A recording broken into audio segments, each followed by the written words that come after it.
Um bom professor, o papel dele não é fazer você aprender. O bom professor o papel dele é fazer você entender. Então, essa é a primeira diferença. Quando você está assistindo uma boa aula, um professor top, cara, esse cara é muito bom. Você está entendendo o conteúdo, aprendendo uma outra hora. É daqui um pouco, calma, mas ainda não é nessa hora. Muito bem, seja então muito bem-vindo e muito bem-vinda a mais um episódio do Fincast. Eu sou o Thiago Feitosa e hoje, papai, eu tô com o brabo dos concursos aqui, já vou apresentar ele pra você. Mas antes, Matheus, eu vou só fazer um jabá aqui pra gente trocar uma ideia. Olha só, pra você que já acompanha a gente, você já até sabe o que eu vou falar, né? Ó, se você está só no YouTube, você pode ouvir esse podcast em qualquer plataforma de áudio. Então, na hora que você estiver indo aí pro trabalho, pra academia, seja lá pra faculdade, pra onde for, põe o fone e toca o barco pra ouvir. E você que tá aí só ouvindo, cabeção, lembra? Você pode ver esse vídeo lá no YouTube, beleza? Então vai lá no YouTube, digita T2 Educação, que você vai achar esse podcast. Eu estou aqui com o Matheus Andrade. Olha só o currículo do sujeito. Ele passou em 6 concursos, 2 deles em primeiro lugar. E aí, deixa eu só fazer uma observação. Desses 2, um era um de nível técnico e o outro de nível superior. Perfeito. Então, quer dizer, o cara entende. E para além disso, ele é especialista em aprendizagem adulta. Ele tem um canal aqui no YouTube com mais de 500 mil inscritos falando sobre concurso, sobre técnicas de aprendizado.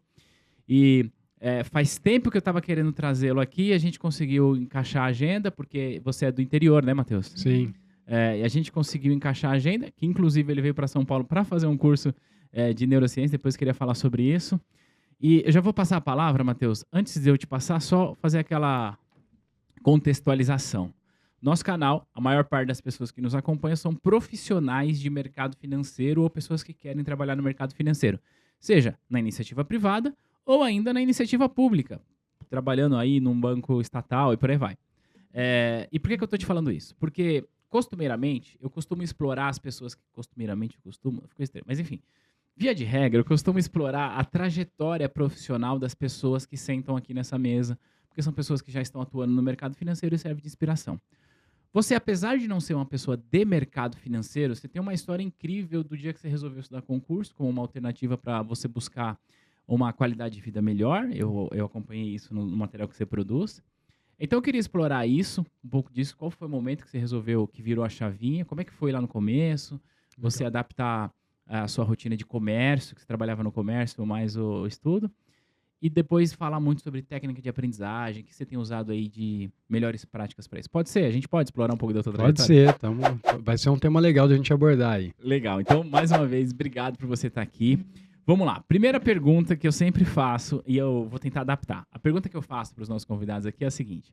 Bom, você hoje atua nessa área, etc e tal, mas teve um certo dia que você era um jovem e resolveu fazer o que você faz. Aí eu pergunto, como foi o seu day one no mercado financeiro? Normalmente essa é a minha pergunta. Legal. Quero te fazer a pergunta parecida com essa. Como foi o seu day one no mundo dos concursos? O que aconteceu? Qual que era o contexto na hora que você falou, cara, eu acho que eu tenho que fazer concurso? Me conta isso. Muito massa. Primeiro, prazer estar aqui. É uma audiência diferente. É legal para falar de uma audiência diferente. Eu acredito que o crescimento nosso está muito mais relacionado quando você começa a combinar várias coisas. A gente tem uma afinidade por questão de ser professor, né? De ter cursos de várias áreas. Você tem as certificações, eu tenho lá os meus cursos para concurso público. Então, acho que a gente vai poder contar uma história, mas no fim é sempre sobre pessoas, né? Exato. Não importa a área, a gente sempre está falando de pessoas.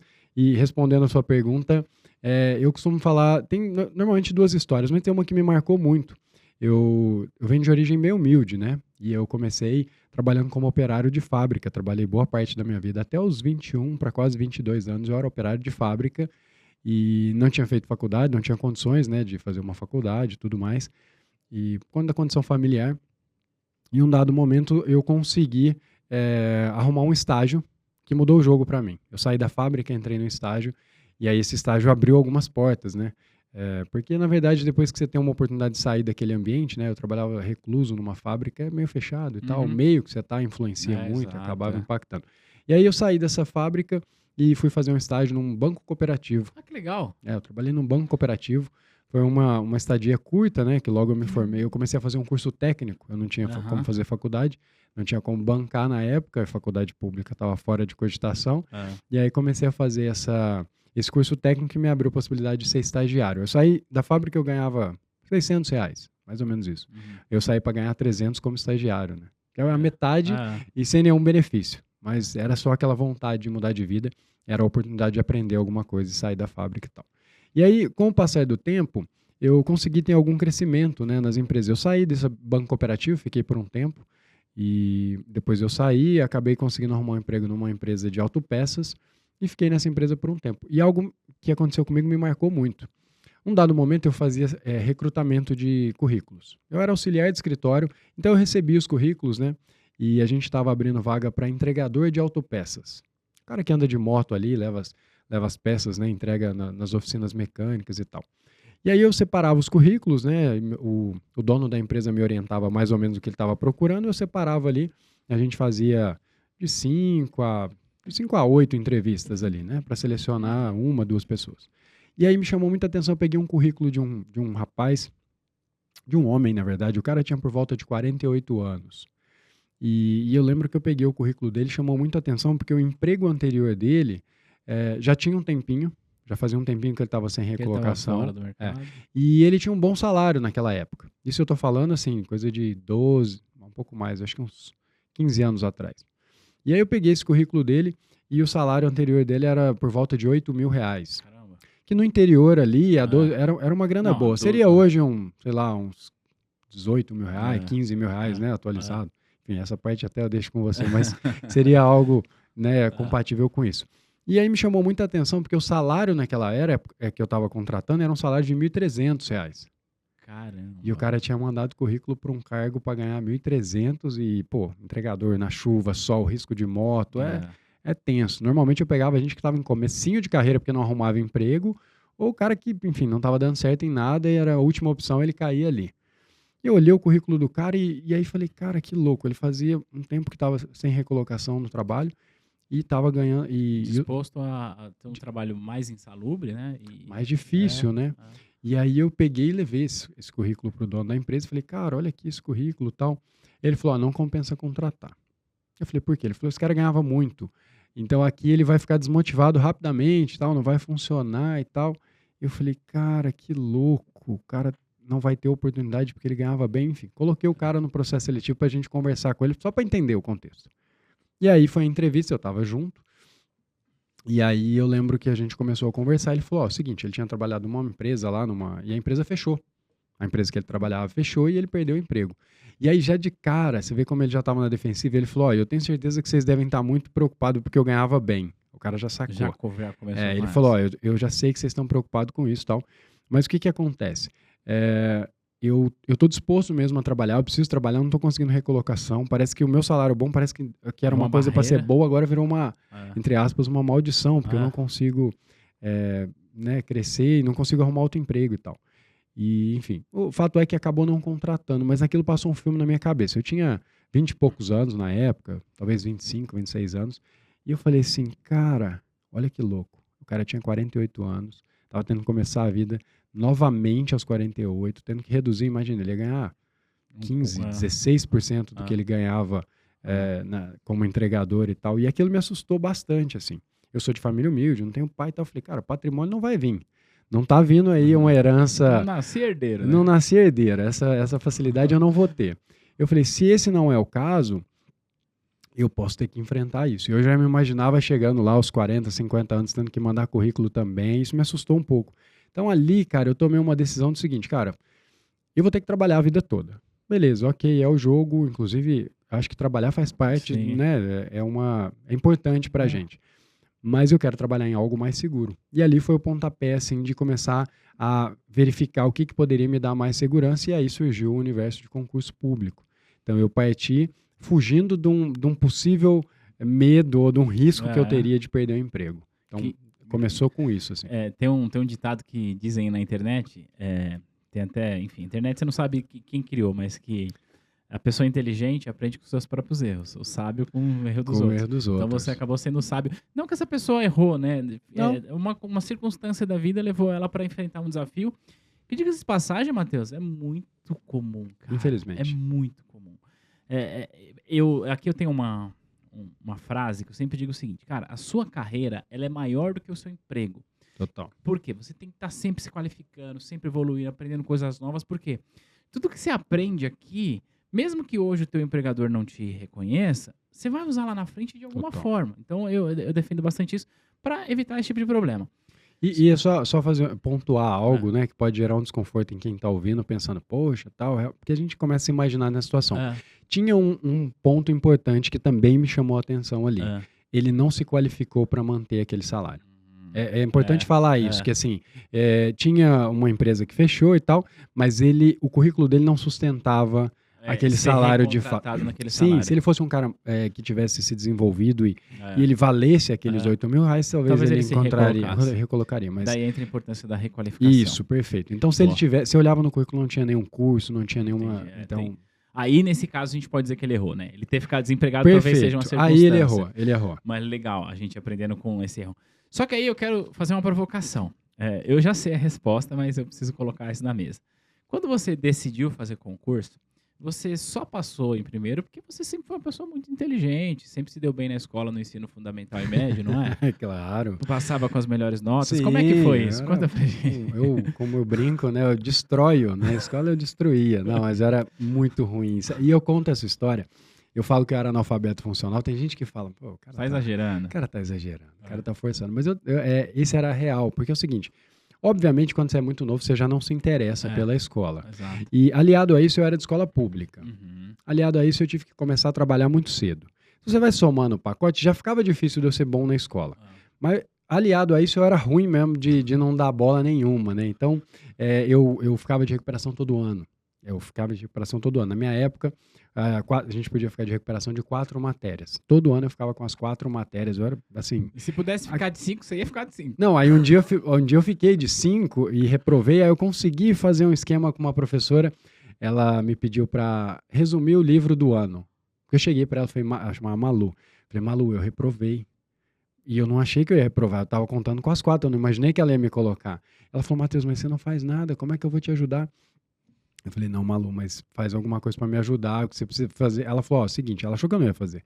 Ela me deu o livro na mão e falou, você vai resumir o livro do manuscrito. E aí eu passei o dia e a noite escrevendo, deu até uma lesão, né?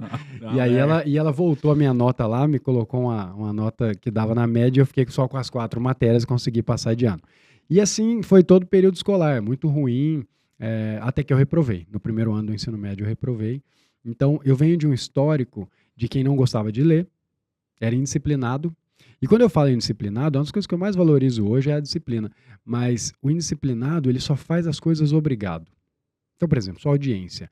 Às vezes no trabalho dele os caras vão exigir lá uma certificação. Ele só faz nessa situação. Nossa, tem um monte que só vem porque é obrigado. Só porque é obrigado. O cara não tem... E isso muda o jogo. Mudou o jogo na minha vida. Quando eu comecei a tomar as minhas decisões e fazer as coisas não sendo obrigado a fazer. Boa. Entendeu? Eu acho que isso é uma coisa relevante de colocar, porque eu sempre fui o cara que, é o último. Por exemplo, você vê, eu consegui resumir o livro em 2 dias. Pois é. Mas por quê? Porque eu era obrigado, senão eu ia reprovar. Então eu sempre fui esse cara, mesmo no trabalho, tá? Eu cheguei a ser demitido em algumas empresas, eu era meio devagarinho, assim, sabe? E aí eu só fazia se o cara falava, não, tem que ser, tá, tem que fazer. Aí eu fazia.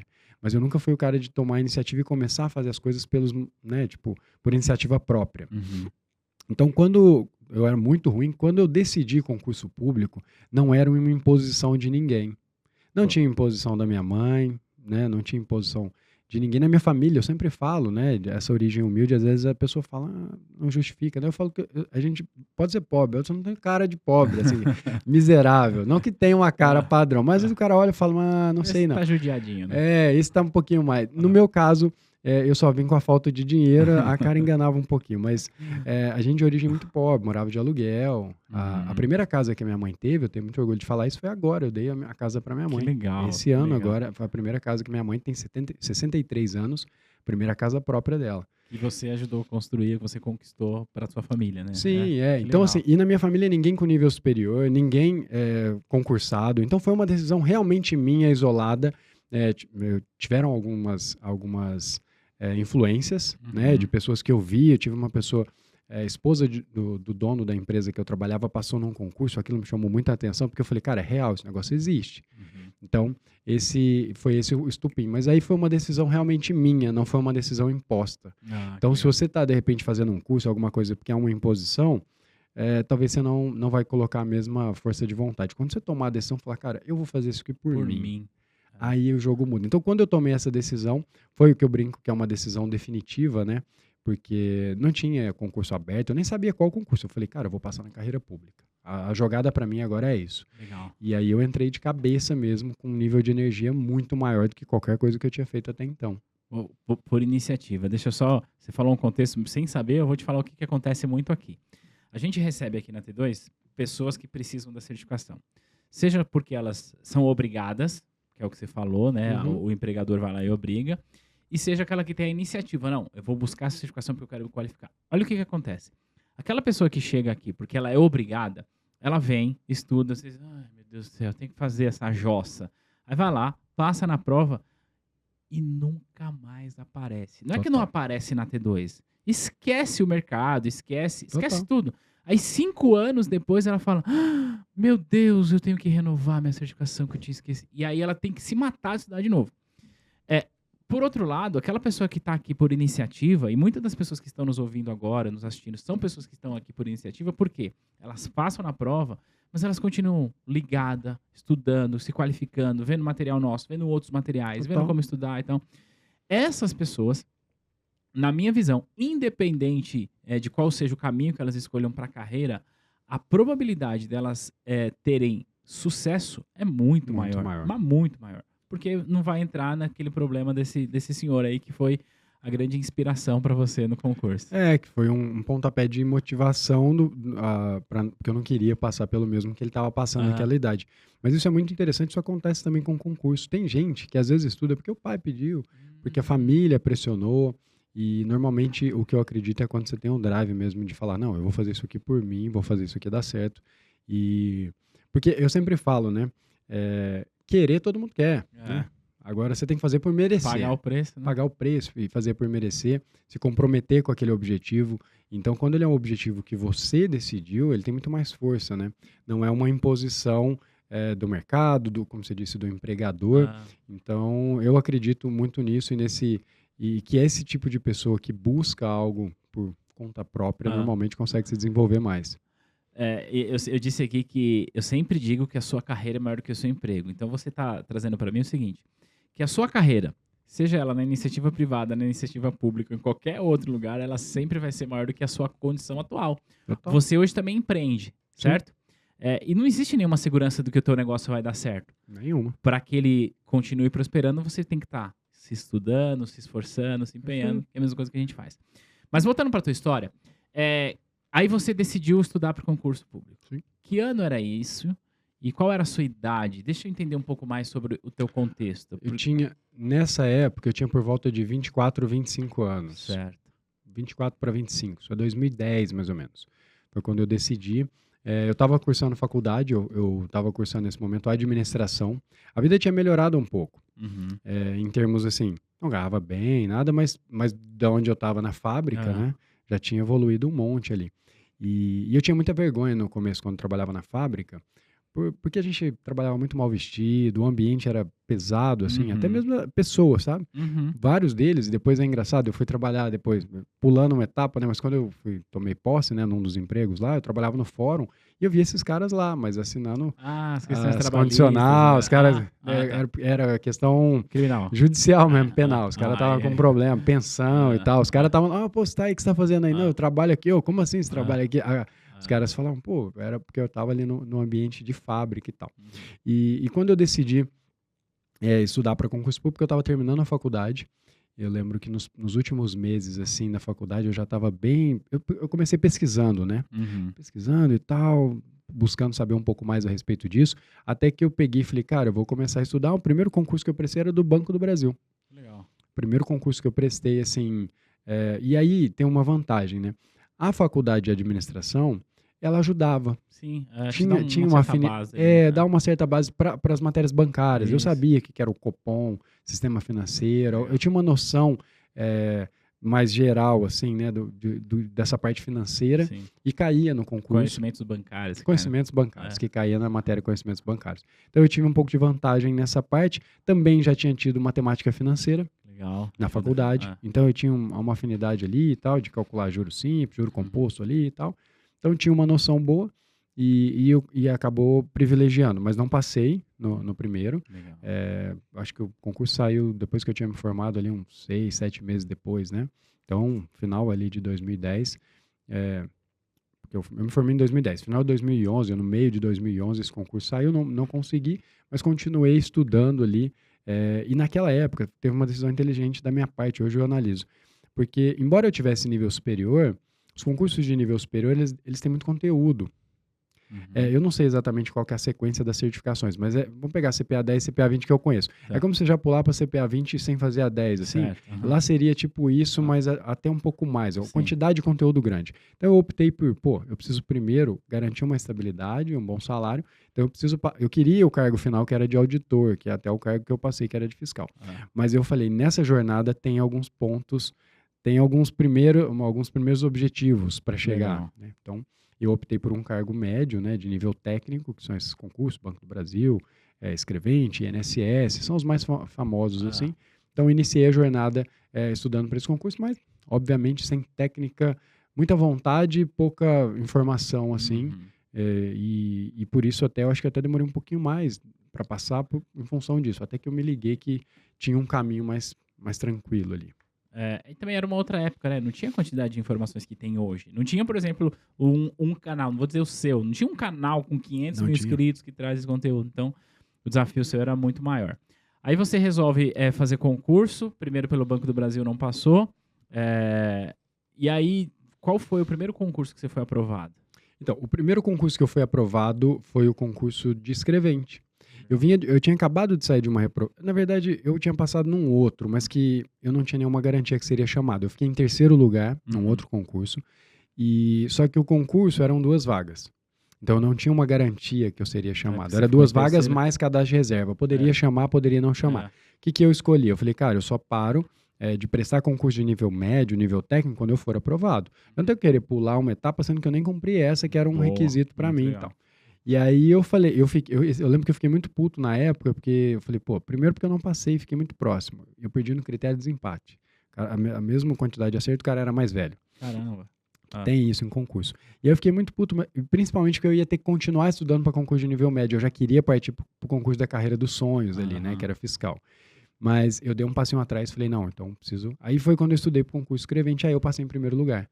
Porque aí eu já carregava uma bagagem e eu coloquei muita energia. E a noção do que eu falo, né? Em várias coisas da vida, a gente tem que ser antifrágil, né? Aquela expressão do Taleb, eu acho que ela é muito real. Eu tenho um e-mail que eu troquei com um primo na época, que eu tava... Inclusive, meu primo depois passou junto comigo.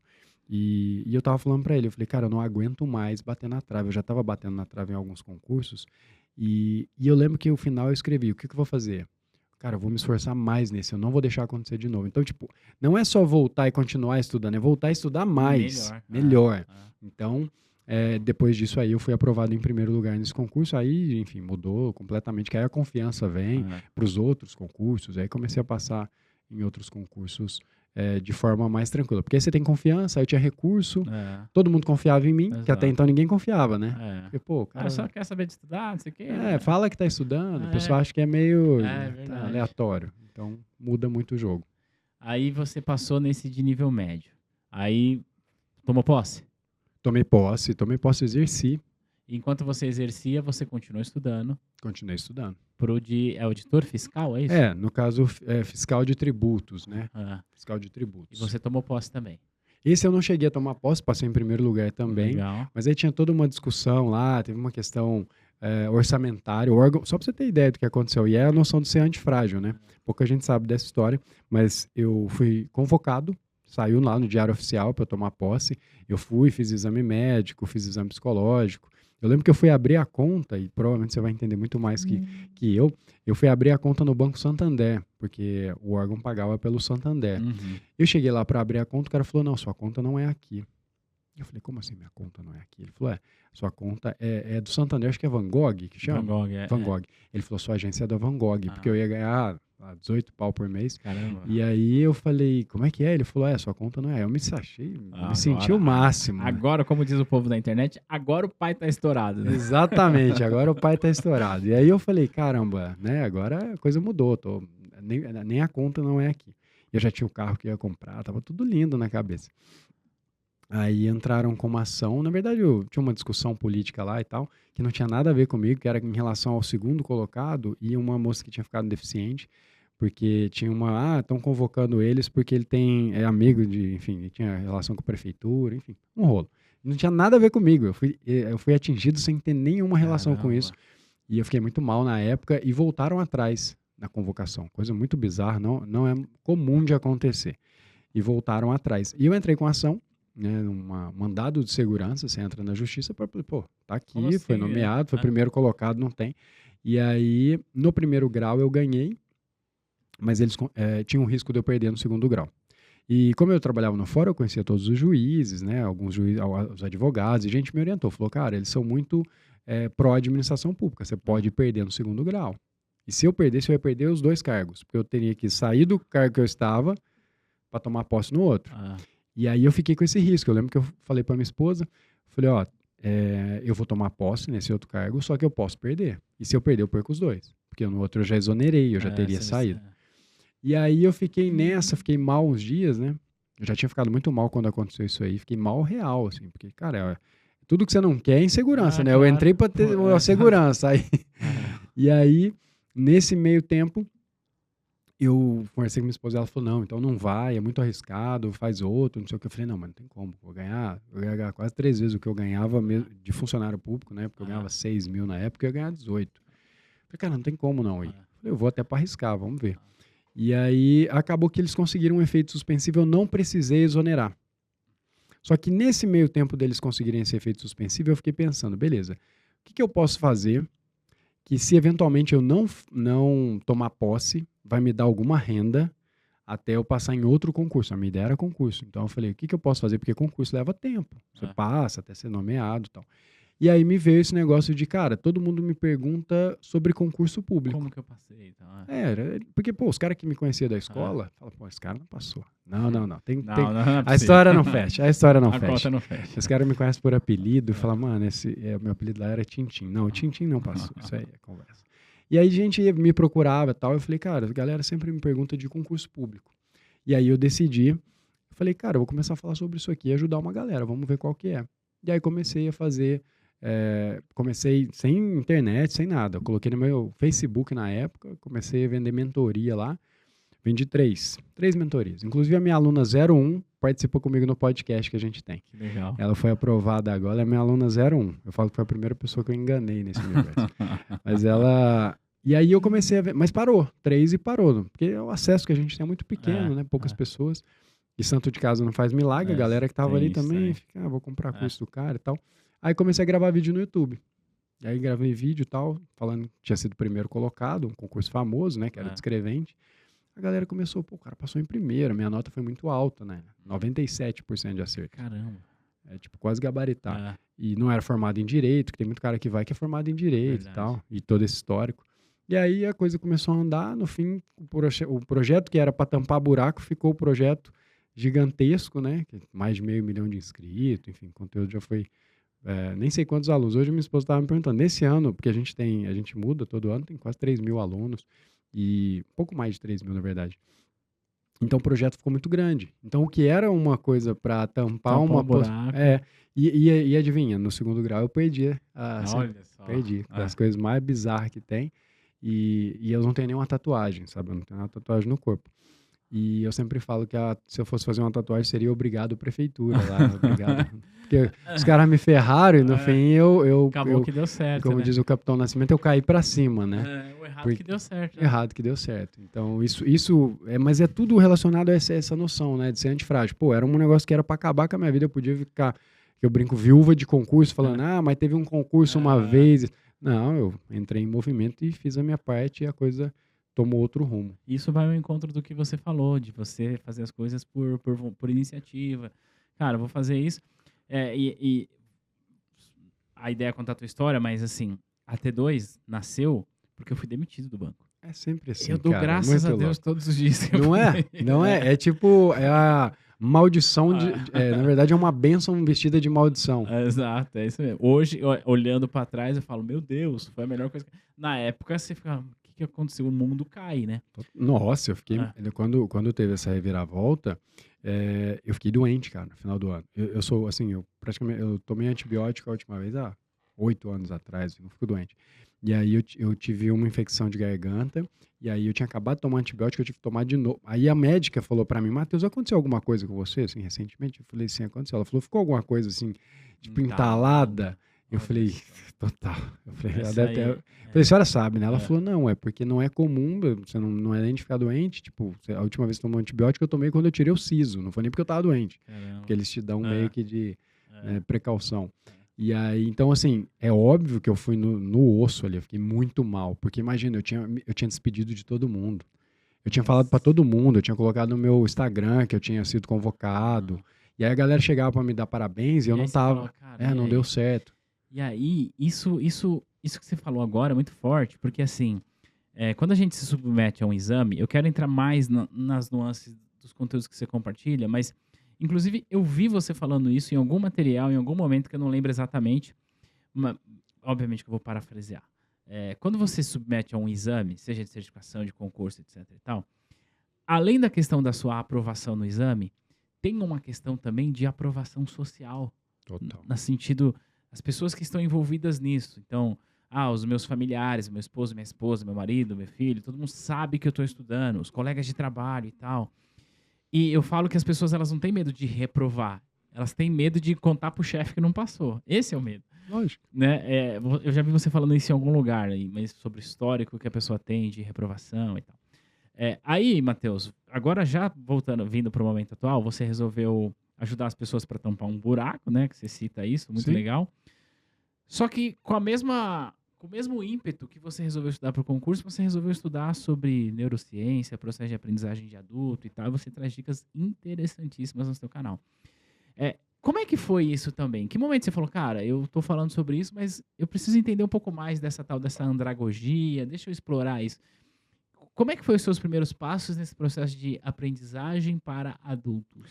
Legal. Isso é uma pergunta bem interessante, porque é o seguinte: em um dado momento, eu estava estudando para concurso público, eu estudava da mesma maneira que eu estudava na escola, que era zero, né? É. Que já vê que não funcionou lá, né? Mas enfim. Não, eu nem digo que não é de não fazer nada, mas assim, eu pegava uma matéria ali e ia de ponta a ponta. Então tem 8 matérias no concurso, eu pegava uma até acabar, depois eu pegava a segunda, depois eu pegava a terceira, mas eu comecei a perceber que quando eu estava ali na quarta Você já não matéria, eu já não lembrava lembrava nada mais da nada. primeira. Eu tava tipo, peraí, parece que eu nunca li isso aqui Ah, nenhuma vez na minha ah. vida. E aí eu comecei a perceber que, cara, tem alguma coisa errada. Não é possível que eu sou tão burro assim que eu não tô conseguindo memorizar. E aí eu comecei uma jornada. Mas o que me fez começar essa jornada foi necessidade, não foi para dar curso. E é importante, eu fiz isso para salvar a minha pele. Muito legal. Eu falei, cara, eu preciso passar. Era uma vontade, assim, é um drive de motivação. Que, cara, você não tem noção da motivação. É tipo falar disso o dia inteiro. É amigo seu não aguentar ficar perto de você, que você só fala de um assunto. Era esse nível de entrega. Você Assim. era o chato da família. Eu era o chato, porque, tipo, eu tava só falando de preparação, concurso, método de estudo e não sei o quê, e eu tava vidrado no negócio. Porque eu passar em primeiro lugar, cara, sério, é muito fora da minha realidade. Eu tô falando real, tipo, eu não sou primeiro em nada, nunca fui primeiro em nada, na escola sempre foi dos últimos, foi reprovado. E o ambiente escolar me intimidava. Só pra você ter ideia, quando eu comecei a fazer prova, eu ia pro local de prova e eu me sentia mal. Porque eu nunca fui bem naquele lugar. Ah, Então eu entrava na sala de aula, eu falei, "Ixi, eu falei, cara, eu tô olhava, fazendo todo aqui?" mundo me intimidava. Ah. Eu chegava numa prova intimidado. Olhava pros caras e falava, velho, os caras vão olhar pro japonês e falar, mano, os caras vão gabaritar, não tem nem chance. Tinha prova quando eu comecei a fazer concurso. Um pouco antes disso eu já tinha feito algumas provinhas. Não tinha me dedicado, mas tinha feito. E eu não pegava nem o gabarito. Eu nem olhava. Deixa quieto, vai. Tipo, eu vou olhar, é um atestado, né? Até então a pessoa fala, e aí, como é que você foi? Você fala, nem olhei. Agora, se você fala, não, eu acertei 30%. Nossa, ruim, né? Tipo, pesa, né? Então eu nem olhava. Então, quando eu tomei essa decisão de estudar, a minha motivação era muito alta, faltava técnica, mas eu falei, eu preciso correr atrás disso. E aí eu comecei a ler, naquela época. Aí eu li 1, li 2, li 3 livros, assistia vídeo, fazia anotação, e eu não só lia, eu colocava em prática. Que esse é o maior lance. Eu fazia um negócio, eu fazia um teste. Fazia um negócio, fazia um teste. Eu colocava na minha rotina. Isso aqui funciona, não, isso aqui não funciona, velho. Isso aqui não tem como. E eu fui fazendo teste até achar. Na época tinha um estudo, né? Ele é até famoso, do Hermann Ebbinghaus. É um cara que estudou a curva de aprendizagem, né? A curva do esquecimento. Basicamente, o que ele verificou é que se você passar muito tempo sem ter contato com algum conteúdo, naturalmente você vai esquecer. Não precisa ser muito gênio para fazer isso, mas ele achou uma frequência ideal. Tipo assim, ó, na hora que você começa a se esquecer, você faz uma revisão, isso volta. Aí você começa a esquecer, faz uma revisão. Qual o momento de fazer a revisão? E é muito bonitinho na teoria, mas não dá para colocar isso na prática. Entendi. Porque é inviável. Era tipo assim, 1, 3, 7, 14, 18, 19, eram muitas revisões. E no dia a dia você não consegue fazer isso. Porque aí você se perde. Porque é muita revisão, você fala, eu estudo isso aqui, eu tenho que revisar. Então eu testei essas paradas todas. Falei, cara, isso aqui não funciona. Isso aqui não tem como funcionar. E aí você fica refém de um negócio que te trava e você para de evoluir. Então tudo eu testava em mim. Vamos fazer isso, vamos fazer aquilo. Mas assim, com o drive de passar, com a motivação alta, que é o principal. E eu não conseguiria simular isso hoje. Eu só consegui simular naquele momento, aquele drive. Até por conta da circunstância, né? Que você estava inserido lá e está inserido agora, né? Total, é muito diferente. Ah. Mas aí eu comecei a ver algumas coisas que a galera não percebia. Falei, cara, tem um negócio aqui que eu faço e dá muito resultado. Ó, tal coisa aqui melhora a minha concentração. Quando eu faço um intervalo, eu consigo estudar mais tempo. Porque se você estudar direto, você se cansa no nível que você... Na verdade, hoje eu sei o fundamento científico, né? Você sobrecarrega a sua memória de curto prazo, a memória de trabalho. Você fica muito tempo e aí na hora que você volta, você já não tem mais condições de fazer nada. A alternância te ajuda muito, né? Os intervalos, a quebra de espaço de tempo de estudo e tal. E aí eu comecei a implementar isso. E claro, testando coisas que já haviam um estudo científico validadas. E aí eu fui testando e fui achando ali o melhor jeito para quem tinha pouco tempo, que eu acho que isso aí é realidade de muitas pessoas, né? a realidade de todo mundo, eu acho. Para quem tinha pouco tempo, eu conciliava com o trabalho, então eu tinha que render mais. E alguém...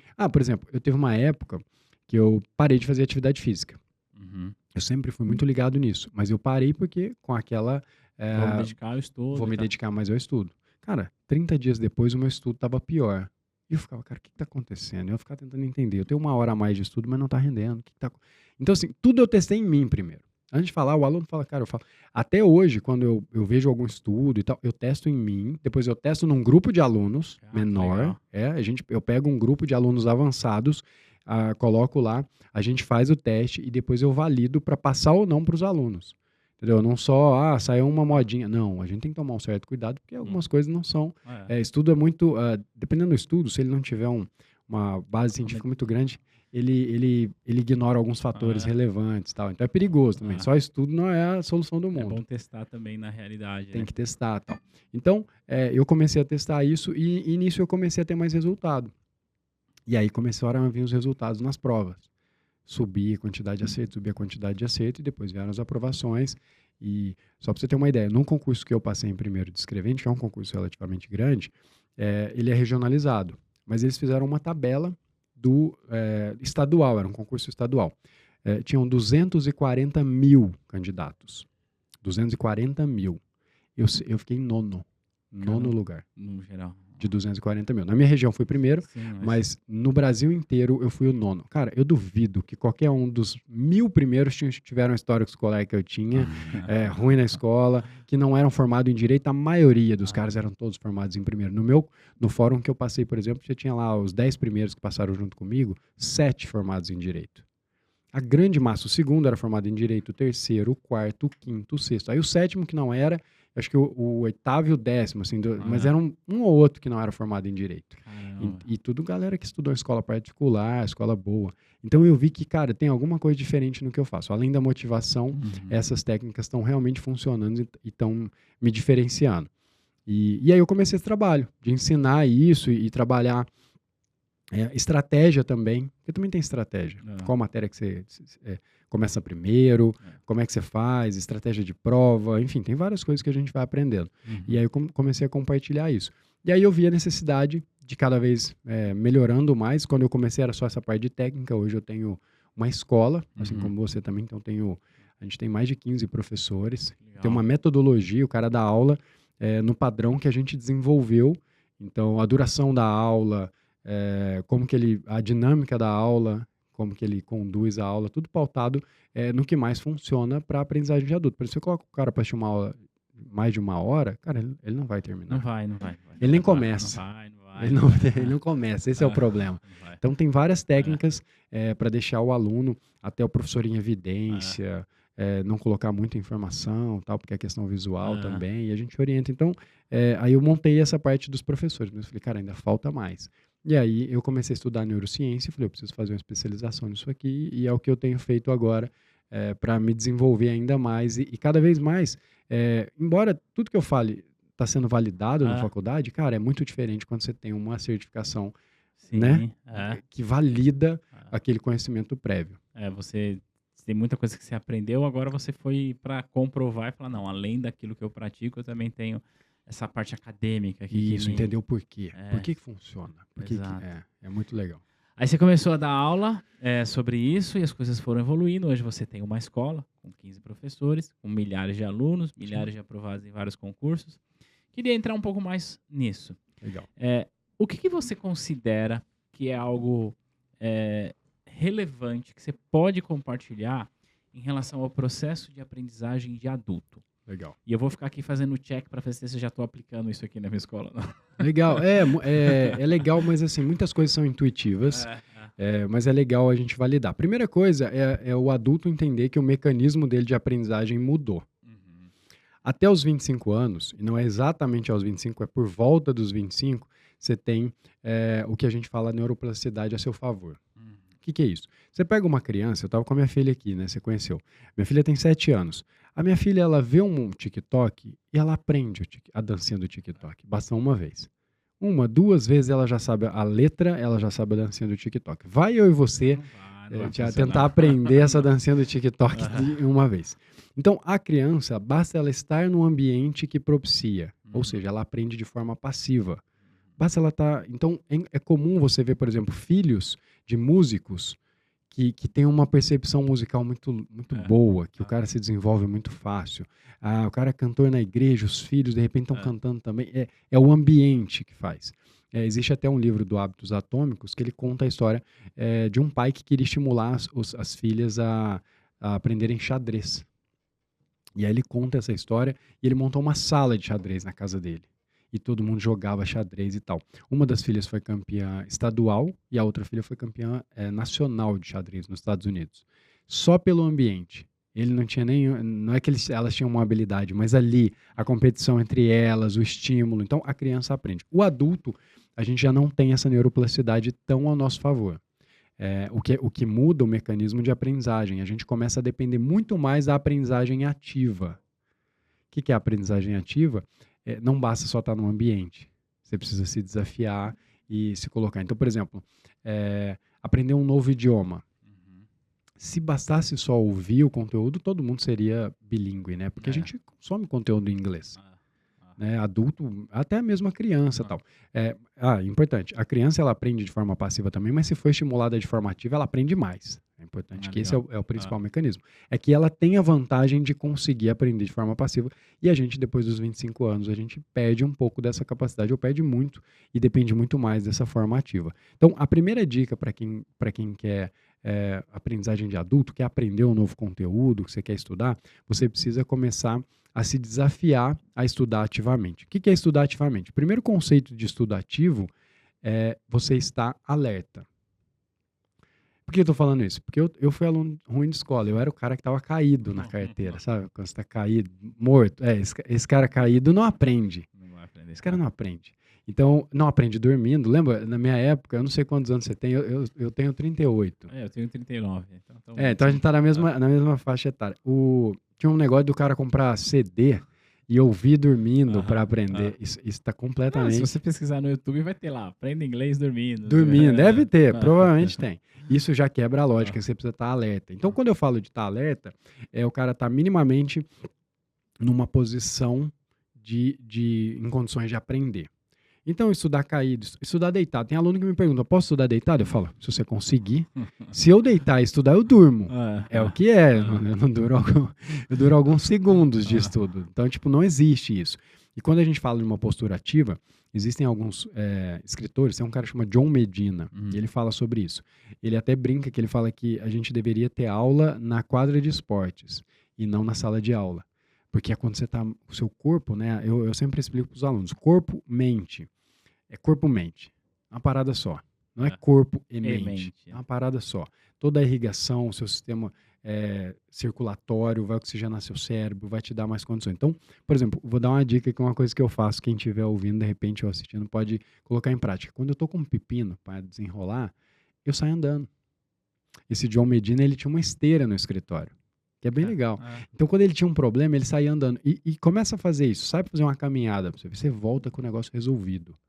Você começa a ter mais clareza, começa a liberar alguns hormônios, a coisa começa a funcionar. Então, estado de alerta. E você fala, Matheus, então eu vou estudar correndo, não sei o quê. Não, não precisa, mas você precisa estar minimamente no estado de alerta. Às vezes, eu uso até banho gelado, porque dá uma descarga, né? Aí você toma, para quem, né, tá começando nesse universo, faz o banho contraste. Então, um banho quente no final, joga uma água gelada ali, para dar aquela... despertada. Ele dá uma injeção de noradrenalina e de dopamina. Ele te deixa o seu sistema mais em alerta. Então, esse é o primeiro passo. Estado de alerta. Para poder conseguir. Então, não estuda deitado, não estuda caído, porque naturalmente não vai funcionar. E a pessoa vai estudar no sofá? Produção, coloca aqui nessa câmera aqui. Ó. A pessoa senta para estudar no sofá. Não, vou estudar. Aí ela vai assim. Quando ela se dá conta, ela tá assim. É natural. O corpo vai... É aquele ambiente... Inclusive, o que aconteceu? Você nem percebe. Você vai escorregando, você vai caindo. E não só no sofá, às vezes num ambiente de escritório, assim, numa cadeira. Sim, você vai. E, então, esse ponto de estar um pouco mais alerta, e aí a importância, por exemplo, da atividade física. Mesmo que não seja exatamente na hora que você vai estudar, mas você pega uma pessoa que ela faz atividade física, ela tem um pouco mais de disposição. Tem várias outras coisas que envolvem, a gente pode entrar nisso depois, mas minimamente você está mais acordado. Sim.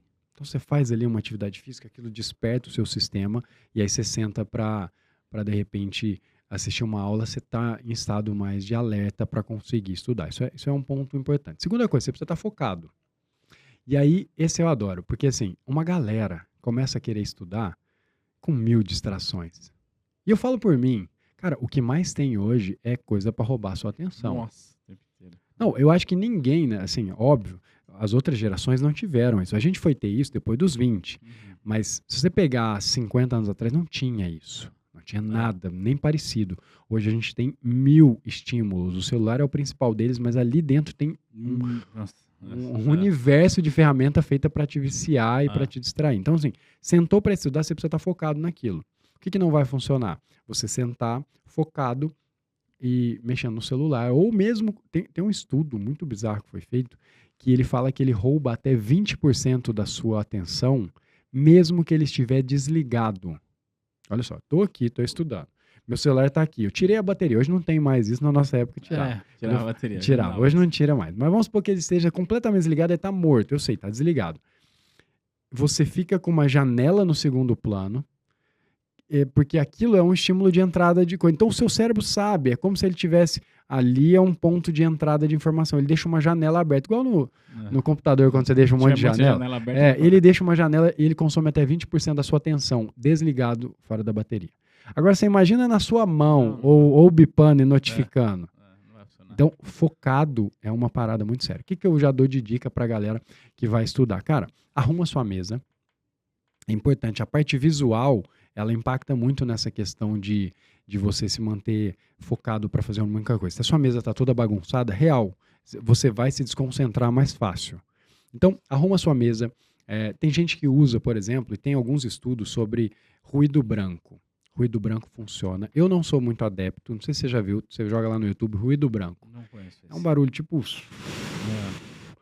do útero que eles falam assim quando a criança está lá, diz que tem um barulho parecido.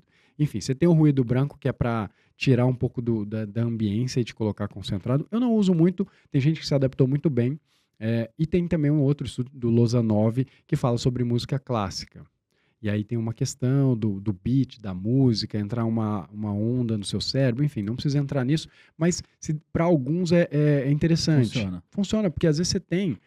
eu sou do interior, né? O sotaque a galera já deve ter sacado.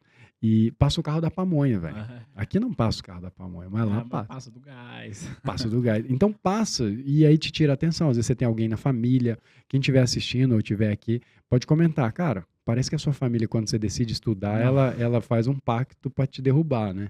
Já que você tá aí sem fazer nada, você pode ir lá no mercado pra mim? Mano, isso aí me matava, né?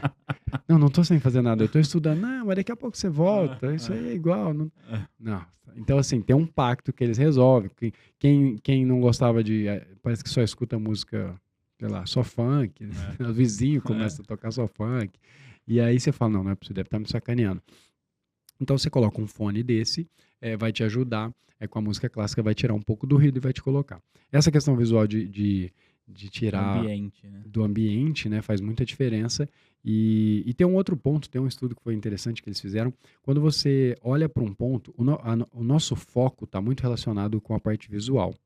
E é interessante, pra você pegar uma lente, a câmera, o foco, é sempre visual, né? E a palavra, ela tem essa função também, né? É a questão visual. Então, quando você... vou dar uma dica. Duas, na verdade. A primeira, se você estudar... Olha que bizarro. Num monitor maior, você se concentra mais. Olha que louco. Porque você fica mais imerso. Você até comentou, a gente estava comentando aqui do fone, você falou, você coloca o fone e cria uma imersão maior. De fato, porque você fica mais restrito, você veda um pouco a ambiência. Um monitor maior, por exemplo, e aí a galera vai comprar um monitor de 70 polegadas, o cara vai ficar dentro do monitor com a cara. Não é isso. Mas um monitor maior. Então, por exemplo, estudar no celular não é a mesma experiência do que estudar num computador. Assim. Eu oriento muitos alunos a estudar no computador ou no papel. Melhor ainda no papel, depois a gente fala sobre isso. O papel, ele vence na disputa ali dos meios digitais. Mas o lance é que você tiver um monitor um pouco maior. E basta você perceber que você assiste o filme no cinema e assiste na sua casa, a experiência no cinema é maior. Por quê? Porque o som e o vídeo é muito maior. Então E o ambiente também. E o ambiente é muito mais propício. Mas você pode meio que simular isso na sua casa ali com home, mas não é igual. Mas por causa do tamanho da tela, influencia. Existe um exercício de PNL que quando você quer esquecer trauma de infância, é uma coisa bastante séria, mas é verdade. Normalmente o cara tem muito vivo dentro da memória dele aquela imagem que ele quer esquecer. Sei lá, um desastre, um acidente. O que eles fazem é pegar essa imagem e ir reduzindo ela e falar pro cara, coloca ela numa moeda. Agora ela tá pequenininha. Agora coloca preto e branco. Quanto menos vivo, menos colorido, menos... Então o aspecto... Pode ver que o sangue, o vermelho, ele causa essa... pro cérebro, né? Então essa cor, por exemplo, ela chama atenção. Então, você acaba conseguindo gerar um pouco mais de imersão com uma imagem mais colorida. Tem isso, olha que louco. Mas enfim, essa é a questão do monitor. A outra é antes de começar a estudar, você olhar para um ponto focal fora do seu alcance. Então, por exemplo, aqui eu estou com um copo na minha frente. Aqui no copo ainda está dentro do meu espaço aqui que eu consigo tocar. Então seria, por exemplo, a garrafa que está um pouquinho mais longe. E você fica ali 30, 40 segundos olhando para um ponto focal fixo, respirando ali, olhando para um ponto e depois senta. Cara, a sua concentração aumenta bastante somente com isso. Somente com isso. A questão visual. Você fica ali e tal. A hora que você vai ler alguma coisa, por exemplo, se você estiver lendo no papel, uma apostila, enfim, a sua atenção já volta maior. Você já deu um comando para o seu cérebro que é hora de focar e tal. Então, esse seria o segundo passo. Está focado. Então, alerta, está focado, né, fazendo uma atividade só, tirar a distração, celular, tira do ambiente, joga na gaveta. Você nem vê ele e tal, né? Tira para lá. Não adianta tirar o celular e abrir o Instagram no navegador, né? No navegador. Sabe o que eu fazia quando eu estudava? Eu tirava a internet, eu tirava o cabo da internet do computador. Caramba. Porque às vezes tem um tipo de procrastinação que é aquela involuntária, você não vê, essa é maldosa. Você tá ali, cara, você entrou no WhatsApp para responder alguém. Esquece, você não volta mais. Você fala, nossa, eu preciso responder. Isso. Na hora que você liberou, né, desbloqueou o celular, você aperta no Instagram, aí você fica meia hora, 1 hora, TikTok, sei lá o que o cara consome. Quando ele vê, ele fala, velho, pra que eu peguei o celular? Ele não lembra pra quem queria mandar mensagem. Acontece comigo. Acontece. Até hoje acontece. Acontece. Então, assim, esse tipo de procrastinação, ela é quase que involuntária, você não percebe. Você não percebe. Então, essa você consegue vedar, ela é mais fácil. Porque você tira do ambiente, você não quer comer doce, não tenha doce na sua casa. É bem clichê, né? Mas é real. Aí tem gente que tá ouvindo e fala, filho, você não me conhece, eu atravesso o Atlântico a nado para pegar um doce. Eu sei que tem gente que gosta um pouco mais. Mas normalmente dificulta. Ah, Então, é. se é um comportamento assim, eu tirava o cabo. Eu tinha, numa época eu estudei no tablet, eu não colocava internet, eu não habilitava a internet Wi-Fi para não rolar, porque senão eu fazia sem querer. Então, para esse efeito de distração é legal. Então, tira o celular de perto, tira as distrações e pega um momento, porque é muito fácil de você se perder e clicar. Fui entrar no navegador para pesquisar uma coisa que o cara falou aqui, um termo, e já era. E aí, quando você Esquece, não volta, você volta tá mais. vendo a entrevista, sei lá de quem. Sei lá, pô. Esses dias eu vi qual Power Ranger você seria? Você cai nesse lugar. Qual Power Ranger eu seria? Aí você já tá pesquisando lá pra ver. Eu fiz um Reels, tem um tempasso já, tipo, quando o Reels estava começando, eu falei, deixa eu testar isso. Que simulava, assim, uma pessoa que ia estudar, fala, não, agora eu vou estudar, tô focado, já organizei tudo, não, tô focado, sai daqui, deixa que eu vou estudar, tô focado, não me atrapalha. E 3 minutos depois ela tá no Google, pinguins têm joelhos? É tipo isso. Gostei dessa, do pinguim tem joelho, que é capaz que eu vou pesquisar isso. Ó, depois você coloca aí no Google pra saber se pinguim tem joelho. É provável que tenha. Mas é isso que acontece com a gente, né? É muito fácil de você se dispersar, porque na verdade, e aí depois a gente pode falar disso também, todas as mídias sociais, elas são criadas para criar o vício, para te manter ali dentro. Então, por exemplo, a empresa que criou o TikTok, ela fez muitos testes. A empresa chinesa, esqueci o nome da Eu não empresa. lembro também. Cyberbyte, alguma coisa assim. Depois o pessoal pesquisa. E essa empresa fez muito teste antes de chegar nesse aplicativo. E basicamente o teste era qual vicia mais. E o TikTok é bizarro? Não, vídeo curto. É bizarro. É bizarro. É bizarro. É um negócio que assim chega a ser assustador. A minha filha de 7 anos, ela pediu para instalar o TikTok, eu obviamente não deixei, mas insistiu, vai daqui, vai dali. Eu falei, vou fazer uma conta para você ficar lá de vez em quando, uma conta nossa, uma foto minha e dela inclusive. Cara, aí ela foi banida. Eu não sei, tem uma parada, ela acho que eles sabem quando é criança, ela foi banida no mesmo dia. Alguns minutos depois ela foi banida. No outro dia ela deu um ataque, que ela tava assim, como que eu vou ficar sem? Chorava e gritava. Eu falei, cara, olha o vício que esse negócio faz. Aí nunca mais ela pegou. Mas por quê? Tem uma questão de dopamina, né? Que é um neurotransmissor que ele é liberado sempre que você vai em busca de uma recompensa. E ali a recompensa é muito rápida. Então você tem um estímulo. Cara, você vai ver 10 vídeos. Então eu não tenho TikTok, mas eu sei como é no Shorts, que me vicia também. Eu uso Shorts do YouTube ou mesmo o Reels do Instagram. E aí, cara, você não sabe o que vai vir. Eles sabem, né? O algoritmo, ele meio que sabe o que vai cair pra você. Mas, tipo assim, vai ter um desses, você vai ver 10 vídeos, vai ter uns 2 muito massa. E essa noção de não ser sempre massa, ele vicia mais do que se fossem todos legais. É verdade. Sabia porque você disso? fica, cara, será que o próximo vai ser bom? Você não pensa isso. Você não pensa, mas o seu cérebro tá ali, vai ter um legal, vai ter um legal. Não, agora vai. Agora vai. E aí tem um muito massa, aí você dá risada, fala, caramba, isso aqui é muito bom. E aí você vai mais 10. Então, ele foi feito, aí a recompensa é muito rápida. Pro seu cérebro é uma descarga. Porque imagina assim, você vai assistir um jogo de futebol. E eu sei que você torce pro São Paulo, né? Não, peraí. Não, peraí, não torce pro São Paulo? Não. Porque tinha um palmeirense aqui esses dias, você torce pra qual time? Corinthians. Você é corintiano. Você zoou o palmeirense, eu achei que você era corintiano. Você era São Paulino. Não, aqui eu sou São Paulino. Mas você vai assistir um jogo de futebol, Corinthians, São Paulo, não importa. Você tem 90 minutos, vai acontecer umas 3 ou 4 paradinhas muito legal lá. Isso mesmo. Vai acontecer um gol, às vezes vai ter uma discussão, vai ter um drible, mas é só isso. No Reels, vai estar tudo isso em 30 segundos. Você não ficou 90 minutos para assistir. Vai ser o mais legal lá, o que aconteceu, a caneta, o boné, o lance, em 30 segundos. Então, olha pro seu cérebro, a recompensa de um negócio que você não precisa ficar 90 minutos para ter a recompensa, tem em 30 segundos. Você vai ver o lance de basquete, às vezes o basquete o jogo inteiro, tal. Tem um lance muito louco, sei lá, que o Curry faz uma parada, ou o LeBron, sei lá quem seja. Você tem só o filé. É só o filé. Então vicia, velho. Vicia. É sempre só o filé do que acontece em várias coisas, né? As imagens, são imagens impressionantes, enfim. Então isso realmente vicia.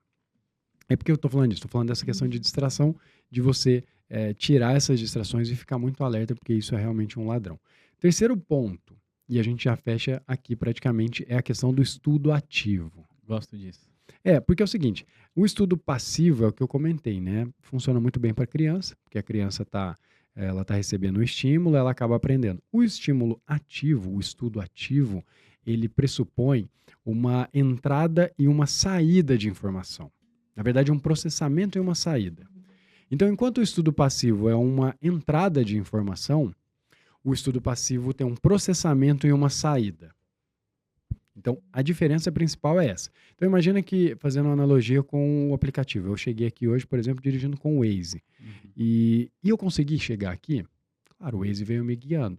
Eu era, basicamente um mero, sei lá, Condutor ali um condutor. Eu estava seguindo comandos. Exato. Você não tomava uma decisão de onde entrar, só Nenhuma como decisão. entrar, né? Vira aqui, vira ali, aí você olha e tal, beleza. Você me pergunta, você acha que eu sei o caminho para chegar aqui? Eu não sei, eu não sou de São Paulo, eu não sei chegar aqui de novo. Então, isso é o passivo.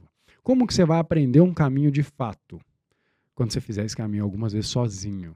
E aí você começa a se ligar, caramba, tem avenida aqui, ó, ali naquela entrada ali, sei lá, no pontilhão eu viro, na ponte, tem um viaduto, sei lá o que você vai, começa a... Então, isso é estudo ativo. Então, ser meramente guiado é o professor dando a aula, que é uma etapa importante do estudo. Precisa ter. Precisa ter. É importante o cara saber que não é estudar, é só que não é estudar apenas isso. Você precisa completar o ciclo para realmente aprender. Então, um bom professor, o papel dele não é fazer você aprender. O bom professor, o papel dele é fazer você entender. Então, essa é a primeira diferença. Quando você está assistindo uma boa aula, um professor top, cara, esse cara é muito bom. Você está entendendo o conteúdo, aprendendo uma outra hora. É daqui um pouco, calma, mas ainda não é nessa hora. Porque senão o cara sai e fala, cara, entendi. E às vezes ele mesmo já usa essa palavra, eu entendi tudo. Só que ele não percebe que entender ainda, para aprender, ele vai precisar de mais uma etapa. Então, essa parada do estudo ativo é você fazer esse processamento e colocar a saída de informação. Então, muita gente fala assim, Matheus, o que é melhor? Ler o material escrito ou assistir uma videoaula? Muita gente me pergunta isso. E, na verdade, o mecanismo de aprendizagem é diferente, mas os dois são ambientes passivos de informação. Por uma simples questão. Quando você está assistindo uma videoaula, o conteúdo que está sendo passado, ele está dentro da sua cabeça ou ele está entrando agora? Não, ele está entrando agora, teoricamente. Quando você está lendo, o conteúdo está dentro da sua cabeça ou ele está entrando agora? Então, não é uma informação sua, não está havendo um processamento e uma saída. Então, a pessoa entendendo isso, que tem uma etapa depois, já é o primeiro passo. Como que é essa etapa? O principal mecanismo para adulto, né, aliás, para adulto e para criança, é indiferente, de estudo ativo, tem um nome que chama-se recuperação ativa. Recuperação ativa. E é um nome que parece meio difícil, tal, mas é muito simples. É tentar se lembrar. Então, olha que louco. Se você assistiu uma aula lá e você descobriu, por exemplo, eu não entendo o seu mercado, mas vamos supor, você entendeu lá como é que funciona o Copom, ou sei lá, o Sistema Financeiro Monetário, como é que é feita a taxa Selic, sei lá o que o cara aprendeu. Ele vai pegar uma folha de papel, e o ideal é que não seja exatamente na sequência, você precisa ter um intervalo, né, um espaçamento, e você vai tentar lembrar o que você aprendeu na aula. Olha que chega a ser meio bobo, né? Aí você para e fala, o que aquele professor falou? Ele falou que o Copom é formado por XYZ, a taxa Selic ela é baseada nisso, nisso e naquilo. E ele vai lembrar de tudo? Não vai. Só que ali ele está criando um vínculo com a informação. Toda a informação pode ser memorizada, só que você precisa criar o vínculo para recuperar ela. Não é só ter o contato. Então, essa é uma forma, é a principal, vamos dizer, porque você vai tentar recuperar essa informação que você aprendeu. Eu, por exemplo, vou dar um exemplo prático, eu vou a muitos eventos, né? Então, eu palestro em alguns eventos, mas eu assisto muitos eventos, a gente participa do universo de marketing digital hoje, né, de empreendedorismo, e eu vou, todos os dias, antes de dormir, e aí tem uma explicação científica para isso, eu faço uma recuperação ativa, eu escrevo assim, dia 1, vamos supor que é um evento de 3 dias, dia 1, e eu começo a escrever tudo que eu aprendi, tudo que eu vi, tudo que eu vou lembrar. No começo é meio travado, você lembra um negócio aqui, outro ali, mas a coisa vai se completando. Isso já me garante, assim, já é o primeiro passo, assim, para você fazer com que essa informação entre da forma correta, que você vai ter um vínculo maior para ter condições de lembrá-la depois. Então, esse mecanismo de recuperar a informação é o poder, assim, a galera não tem noção o quão poderoso é. Você já viu mnemônicos? Provavelmente nas matérias que você seleciona deve ter algum mnemônico, alguma palavra que as iniciais ali você consegue lembrar de algum conteúdo, né, para fazer. Por que o mnemônico funciona? Porque ele é uma pista para recuperação ativa. Muito legal. Ele só é a pista. Ah. Então você tem lá as letrinhas, você sabe que a primeira letra é P. E você fica, o que é a primeira letra? P, P, P. E aí, com essa primeira letra, você fala, é tal coisa. Entendeu? É percentual, exemplo. É percentual. Eu lembro. Qual que é a segunda? É R. Aí você fica R, R, R. O que é? Então, olha o que eu estou fazendo. Eu estou recuperando a informação. Então, ele funciona porque ele é uma pista para recuperar a informação. É por isso que a gente memoriza. Então, eu quero que as pessoas tenham isso em mente. Claro, tem maneiras de fazer isso. Outras maneiras? Tem. Por exemplo, quando você responde uma questão, né, uma pergunta... Simulado, uma coisa simulado, assim. ele é uma forma de processamento e saída. Porque analisa, você lê o enunciado lá, a questão, comando da questão e tal. Você vai ter que ter uma interpretação e falar, cara, isso aqui tá me parecendo... Tá tendo um processamento e uma saída. Você vai colocar uma alternativa. Então, pô, isso aqui, cara, isso aqui, essa taxa, enfim, não sei exatamente como seriam as perguntas, mas, cara, isso aqui tá assim. E aí, tá vendo. Então, é uma forma de recuperação. Agora, o que eu ensino para os alunos? Fazer questões é bom? Fundamental. Mas é legal que você faça de todo o conteúdo que foi estudado, ele tem que ser, de alguma forma, recuperado. Você vai lembrar de tudo? Não vai. Você complementa. Você faz lá. Por isso tem uma discussão, por exemplo, com resumo. Matheus, resumo funciona ou não funciona? Eu escuto demais. Cara, se fizer da maneira certa, funciona. Se fizer da maneira errada, não funciona. Como que é a maneira errada? Ctrl+C, Ctrl+V. Tipo assim, eu tô lendo aqui e tô escrevendo. Aí eu leio, escrevo. Isso aqui é passar limpo que a gente fazia na escola. O professor tá falando, você tá anotando tudo que o professor fala. Não tá, você tá fazendo isso para desligar o seu cérebro. É como se dissesse, não, eu tô anotando, beleza, aí vai ficar no caderno. Eu não tô prestando atenção, vai ficar no caderno. Não vai ficar... no caderno. Não, é no caderno. Então, assim, eu tinha uma menina, uma das primeiras pessoas que falaram de concurso para mim, e eu sempre conto a história dela, tadinha. Mas ela tinha um negócio que ela passou a limpo a Constituição Federal. Só para quem... Como assim? Ela escreveu a Constituição inteira? 2 vezes. Só para você entender, a Constituição Federal, ela tem, acho que mais de 270 artigos. Ela é gigantesca. Eu imagino que um caderno de 10 matérias, de ponta a ponta, você não termina uma Constituição. Desculpa descortar, mas dado a realidade do Brasil... Quando ela terminou de escrever, já tinham aprovado uma PEC que mudou lá atrás. E ainda tem esse risco. Ainda tem o risco de mudar com a PEC. Aprovaram uma PEC que eu quero escrever. E ela vai ter que mudar, Mas, tirando ainda esse problema, né, de aprovações de PEC, é muito louco porque, cara, isso tem baixíssima eficácia. E aí você me pergunta assim, Matheus, mas ela não tem força de vontade? Você falou que motivação foi um drive. Cara, ela tem força de vontade, mas ela tá com a técnica errada. E não vai resolver nada? Não vai resolver. Ela fez 2 vezes. E quando ela me contou isso, na época eu não sabia nada de aprendizagem. Eu falei, cara, essa mulher é doida. Ela é bruta, ela vai passar. Braba. Falei, vai passar, essa é a braba. Depois que eu comecei a estudar, eu falei, cara, isso tem baixíssima eficácia. Baixíssima, mas ali tem vários estudos sobre isso. Tem um estudo de um pesquisador chamado John Dunlosky, e ele fala sobre esses mecanismos de aprendizagem. Os que a gente, basicamente, é assim, os que você mais usa é os que menos têm eficácia.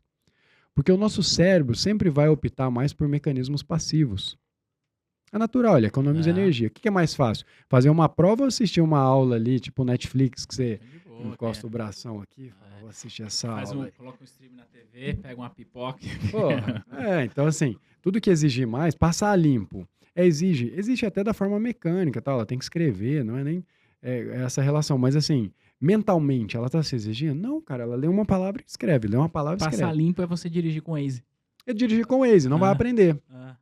Não vai aprender. Então, a pessoa precisa ter em mente que ela precisa fazer um processamento. O que eu ensino? Uma técnica que eu vou ensinar, eu chamo de técnica da tia Jerusa. A gente tem da Judite e da Jerusa lá. A da Judite é você justificar a resposta. Comente e justifique. Você lembra da professora que falava, comente e justifique? Ela amaldiçoava a vida da gente, porque a pergunta era de sim ou não. Você fala, eu tenho 50%. Isso aqui, tananã, é a mitocôndria, não sei o quê. Sim, correto ou incorreto? Aqui é o brilho, velho. Aqui eu tenho 50%, joga a moeda e fala, é correto. Mas ela coloca, comente e justifique. Aí ferrou, né? Aí ela fala, não, ela não fez isso. Aí tirou todo o meu brilho agora. Como é que eu vou fazer? Eu não tenho mais chance. Então, e por que isso é importante? Porque aí você tem que escrever.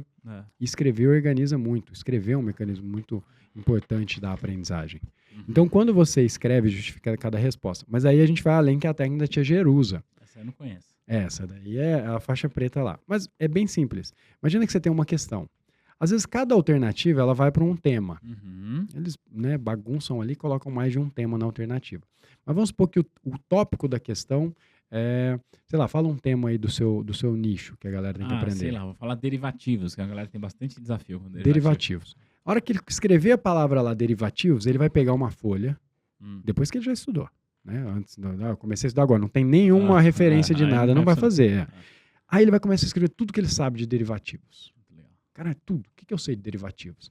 Cara, derivativos é assim, é negociado em tal bolsa, é assim, o prazo é tal, sei lá o que é que eu não entendo de derivativo, né? Mas enfim.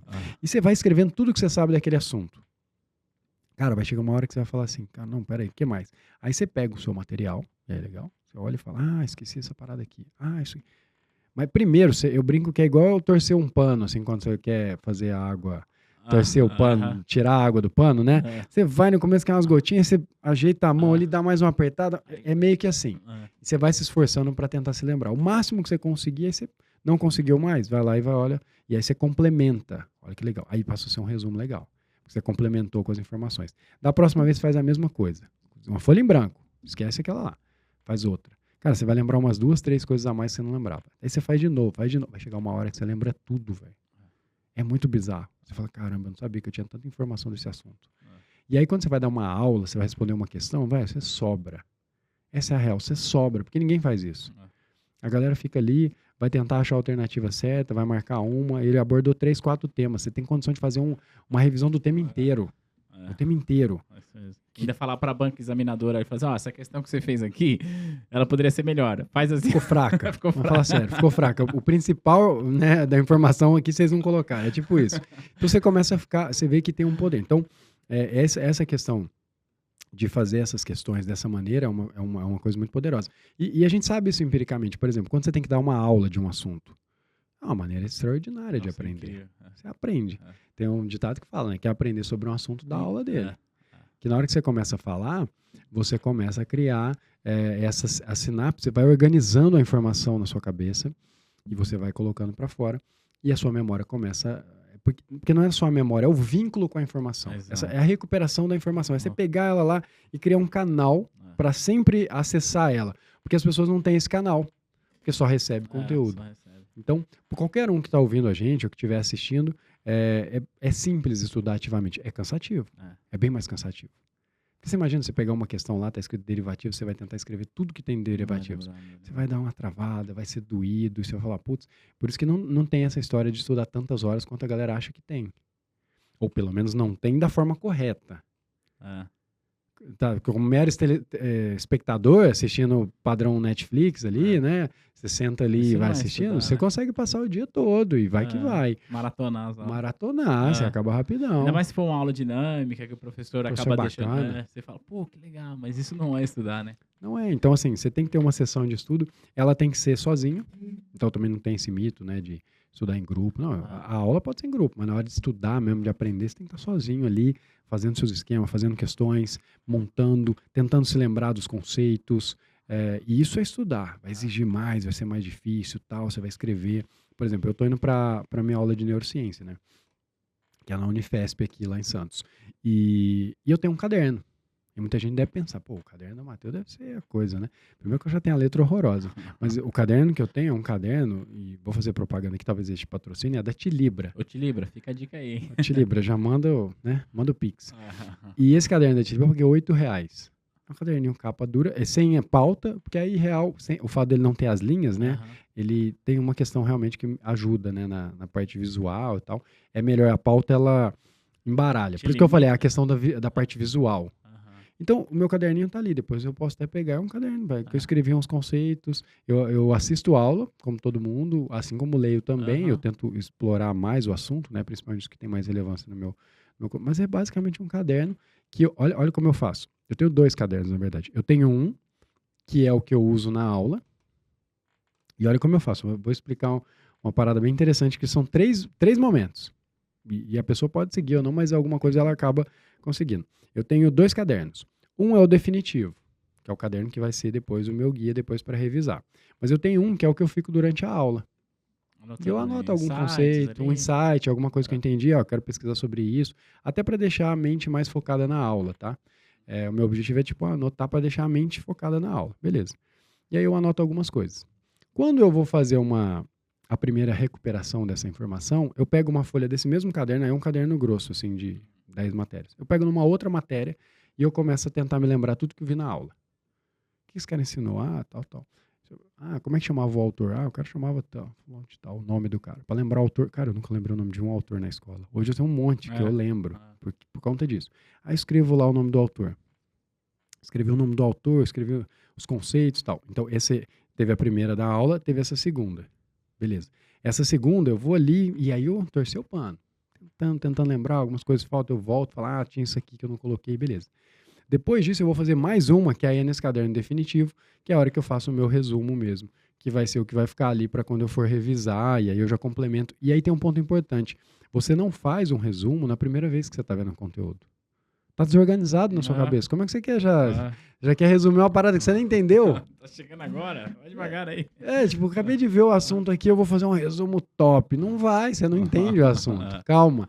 E aí depois você vai fazer esse resumo quando essa informação já estiver um pouco mais consolidada e tal. Então eu uso essas três etapas e depois faço algumas revisões desse caderno. E aí, cara, memorizo. É bizarro a quantidade de informação que você consegue memorizar desse jeito. É bizarro. Muito, muito legal. E, assim, eu tô gostando muito de ouvir o que você tá falando. E agora eu vou me permitir fazer um jabá aqui, tá? Pois não. A gente usa aqui no nosso processo de aulas, eu uso um método que eu nem sei se alguém já falou isso do jeito que eu falo, mas provavelmente já falou de outras formas. Que eu chamo esse método de DRE. O que é DRE? Toda aula tem que ter definição, relevância, ou seja, por que aquela parada existe, como que é, e exemplos aplicados no dia a dia. Top. E aí, eu tô fazendo esse jabá, porque, para quem estuda com a gente, já viu a gente falando isso. A gente tem um material lá que eu chamo de áudio pré-prova. E aí, só recebe isso quando o cara fala para mim que dia que vai ser a prova dele, porque aí eu mando para ele dias antes da prova. E nesse áudio pré-prova, eu ensino ele a fazer uma técnica de revisão. Que obviamente eu tô fazendo jabá. Quem estuda com a gente já viu, mas como que é essa técnica de revisão? Eu chamo de revisão de memória. O que é a revisão de memória? Amigão, você vai abrir a plataforma, você vai ver o nome da aula, mas você não vai assistir. Você vai ver o nome da aula. Ah, ele falou Banco Central, então vou escrever tudo que eu lembro sobre Banco Central. E aí, olha só, eu ainda digo o seguinte, lá no dia da tua prova, você tem, dependendo da prova, 2 horas ou 3, enfim, você vai ter tempo para responder. Então, vai na paz. O que você vai fazer? Sentou para fazer a prova, deu start lá, que você tem que dar o start antes de fazer a anotação. Escreve as coisas que vêm à sua mente sobre o assunto, antes de abrir as perguntas. Top. E deixa ali, porque você vai consultar. E, de um modo geral, a galera dá um feedback muito positivo em relação a isso. Cara, tem muita ciência nisso. Então, assim, eu confesso que, assim, eu não conheço os estudos por trás disso, mas para mim funcionou e funciona para a maior parte dos alunos. Então, o que você está me falando, eu fico muito feliz de saber, porque, assim, obviamente que eu reconheço que você conhece muito mais desse conceito, cientificamente falando, e o que eu sei é empírico, é um jeito que funciona, mas quando você traz esse conceito científico para a mesa, e eu percebo que meio que empiricamente a gente está fazendo... É muito bom, aconteceu comigo quando eu comecei a fazer. É muito bom. Eu preciso compartilhar isso, né? Não, e essa técnica é a técnica da Jerusa. É a técnica da tia Jerusa. Você vai escrevendo todos os conceitos que você sabe, e a memória ela tem essa questão de familiaridade. Quando você começa a fazer algum assunto, você começa a escrever alguns conceitos, ela vai recuperando e deixando disponíveis as informações que você vai precisar para essa hora da prova. Então isso é muito legal, é um exercício muito interessante, porque às vezes você começa a fazer uma prova e você não se lembra. Essa semana eu gravei um podcast com um defensor público e ele treina alunos para fazerem segunda fase oral. E aí, o que acontece? Às vezes o examinador, na fase oral, ele faz uma pergunta para você. E é um ambiente tenso, né? O cara faz uma pergunta aberta lá. Me explica a questão de despersonificação, do bem de família, né? Tem uma situação do bem de família lá, quando pode pegar o bem de família. Enfim, conceito jurídico também não entendo. E aí ele falou assim, se você não sabe a resposta, o que você faz? Você amplia, então você parte da dignidade da pessoa humana, que é uma parada bem aberta, bem abstrata, e vem descendo. Sabe o que acontece? Muitas vezes você se lembra da resposta conforme você vai abrindo. Quando você, tipo assim, não sei exatamente a resposta, mas naquela hora, porque você tem a questão emocional, né, que cria o sistema límbico, ele está no sistema de defesa, às vezes ele bloqueia você acessar a informação. Mas quando você começa a falar de um assunto mais abrangente, isso vai recuperando a informação, então às vezes chega. Então quando você faz esse exercício de pegar e já escrever tudo o que você sabe, cara, isso vai buscar muito conceito que não estava disponível ali, e vai deixar disponível para o cara responder na prova. Então, isso é um baita de um exercício que realmente ajuda a pessoa, acalma ela e ela vai ficar impressionada de quanta informação ela tinha, que ela já tem disponível para fazer. Aí, cabeção, tá vendo? Quando eu falo as coisas, eu sei do que eu tô falando. É isso Então, aí. segue o que o pai tá falando aqui. Faz o que o pai tá mandando e esquece o que você sabe. É muito massa. Poxa, que legal. Muito, muito bom. Eu tenho 1000 perguntas para te fazer. A gente tá ali mais de 1 hora conversando e o papo tá muito bom. Seguinte. Eu tive um insight aqui que eu quero compartilhar e deixar público. E aí, dependendo do que você responder, eu acho que eu vou dar trabalho pro meu time de desenvolvimento aqui. Eu tive um insight quando você estava dando as suas dicas. Eu falei, cara, talvez se a gente tivesse isso aqui, ia funcionar. E eu quero te perguntar aqui publicamente, para quem está assistindo a gente, vai ser testemunha que, dependendo da sua resposta, a gente vai avançar. Uma rotina muito comum de quem está se preparando para um concurso, para um exame de certificação, é fazer simulados. Perfeito. E na prática, como é que funciona o simulado nosso aqui? É uma questão, múltipla escolha, 4 alternativas, a pessoa tem que escolher uma entre as 4 ali, pá. Eu sempre falo, olha, se você responde a pergunta justificando ela para você, por que essa tá certa e todas as demais, por que elas estão erradas, cara, você dominou o assunto. Total. Não importa a tua nota, quanto que eu tô tirando no simulado? Não importa. Importa que você responda dessa forma. Mas qual foi o insight que eu tive? E se a gente tivesse dentro da nossa plataforma, eu queria saber o que você acha dessa ideia que eu tive agora. Na hora que a pessoa constrói o simulado dela, porque lá ela tem vários recursos para construir, escolher a questão, tivesse, por exemplo, uma opção que o sistema mostrasse para ela só a pergunta, não as alternativas. Muito massa. Só a pergunta, para ela refletir sobre aquilo, justificar e tal. Aí ela escreve, ela clica lá, sei lá, quero ver as alternativas. Aí aparece a alternativa. Você acha que isso traria uma provocação um pouco maior para quem está estudando? Você acha que faz sentido eu colocar meus desenvolvedores para trabalhar nisso? O que você pode fazer parecido com isso é colocar questões abertas. Eu sei que isso já seria bem interessante da maneira que você falou, mas eu conheço, como você diz, eu conheço nosso público, né? Aliás, eu me conheço, né? Eu conheço todo mundo. A chance são que o cara vai dar 2 enters. Ele já vai puxar a alternativa. Ele não vai, tá ligado? Ele vai ver a pergunta e vai dar um enter para ver as alternativas. Ele não vai refletir sobre isso. Agora, se você colocar perguntas abertas para que ele responda e depois ele tem um espelho da resposta, eu acho que pode ser uma alternativa interessante. Perguntas abertas é um negócio muito, muito legal. Eu não sei se as pessoas têm noção do quão relevante é você escrever sobre um assunto. O assunto que está pendurado na sua cabeça, quando você escreve, ele se organiza.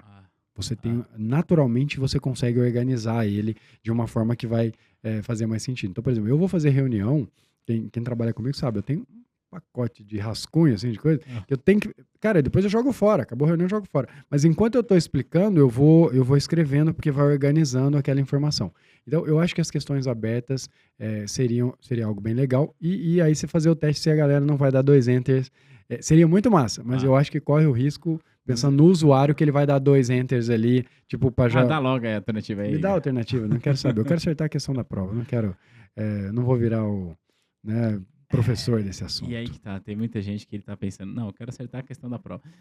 O que a gente tem aqui, o seu simulado é igual à prova? Não. Óbvio que não. O simulado não é a prova. Não, e a respeito disso, deixa eu soltar uma que eu falo pros meus alunos aqui, e provavelmente você já deve ter ouvido muito, né? O cara quer passar na prova, ok. Beleza. Mas esse é um objetivo meio merda, no fim das contas. Você fala, não, mas como merda? É o que eu quero passar na prova. O seu objetivo é aprender. É isso. E depois que aprender, você vai passar na prova. Mas não tem como pular essa etapa do aprender.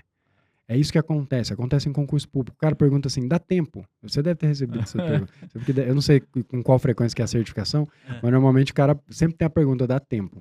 Aí ele fala, dá tempo de passar até X, Y? Dá tempo de passar no concurso? Tem 3 meses. Eu falo, cara, a pergunta é ruim. Você tem que perguntar, dá tempo de aprender o conteúdo? 3, 6, 9 meses? Porque esse é o lance. Uma vez que você aprende o conteúdo, eu preciso te contar. Você vai acertar a questão. Olha que louco. Então, novidade. Novidade. Essa aí vai quebrar a sua cara. Cara, então assim, a sua preocupação é aprender o conteúdo. É que a maioria das pessoas não pensa dessa maneira. Mas quando você começar a entender que, cara, se eu souber isso aqui, eu tenho condição de acertar, a sua preocupação se volta muito mais para aprender, entender o que está rolando ali. Porque tem um estudo, talvez você já deve ter ouvido falar, de engenharia reversa, que é tipo, só vou estudar o que cai. É muito perigoso, cara. Você tem que estudar o que cai? Tem. Beleza, você precisa ter algum norte para saber para que caminho tá indo. Mas se você só estudar dessa maneira, se o cara mudar um pouco o perfil de cobrança, acontece. Em concurso público, de uma prova para outra, tem mesma banca, mesmo órgão, cara, varia. O cara pega outros assuntos, assunto que ele nunca pegou. E aí você vai fazer o quê na hora? Você vai... Né, não tem o que fazer. Então, aprende o assunto, não vira, tipo, apostador, né? Tipo, eu vou fazer eu vou ver qual que... Vai que eu dou uma sorte. Assim. Não, cara, estuda o assunto, tem um pouco mais de responsabilidade, joga um jogo de médio e longo prazo, inclusive pelo seguinte, eu estou imaginando no seu caso a certificação. Você vai ser um cara que vai operar melhor depois, você vai ser um profissional melhor. Cara, você vai lidar com o dinheiro do teu cliente, malandro. Pensa nisso. Porra. E aí você vai pendurar um negócio que só deu certo, ou sei lá se tem como manipular isso, o cara consegue fazer... Não, tem gente, porque assim, no nosso caso, os simulados, eles são aderentes à prova. Bem aderentes. Bem aderentes. Todo. Mas assim, não é o simulado, não é a prova. Mas tem gente que, o cara, olha o que acontece na nossa indústria aqui. O cara compra um curso da T2, ou às vezes não compra, enfim, mas acessa o material de estudo. Aí, ele fala assim, quer saber? Deixa eu ver o que o outro professor está falando. Aí, com o outro professor, aí quando ele vai ver, ele está estudando por 5, 6 fontes diferentes, e ele se confunde tudo, e aí ele acaba pegando, às vezes, simulados, e junta e fala, pô, decorei o simulado aqui, passei.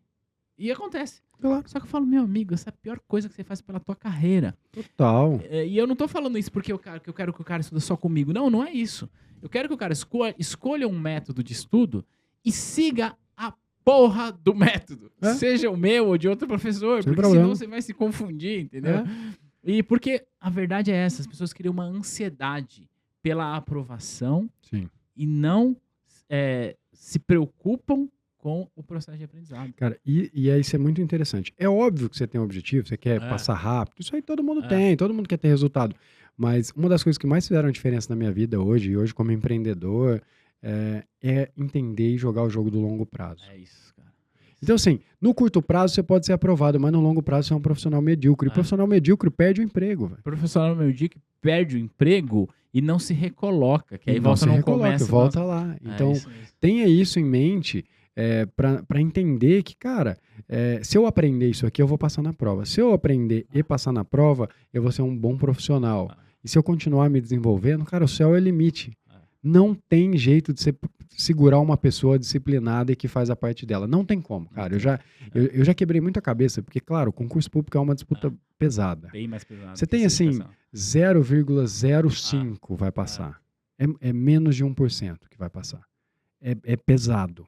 Só que eu falo para você, é o 0,05% que realmente fez a parte dele. Não tem como você tirar a possibilidade de alguém crescer se o cara estiver fazendo a parte dele. E o trabalho devolve, né? Essa frase é famosa, mas o trabalho devolve. Se você fizer a sua parte aqui, estudar bem feito, cara, pode ser que essa empresa não vai te valorizar, pode ser que a outra, mas vai chegar uma hora que isso aí vai voltar. Fica tranquilo.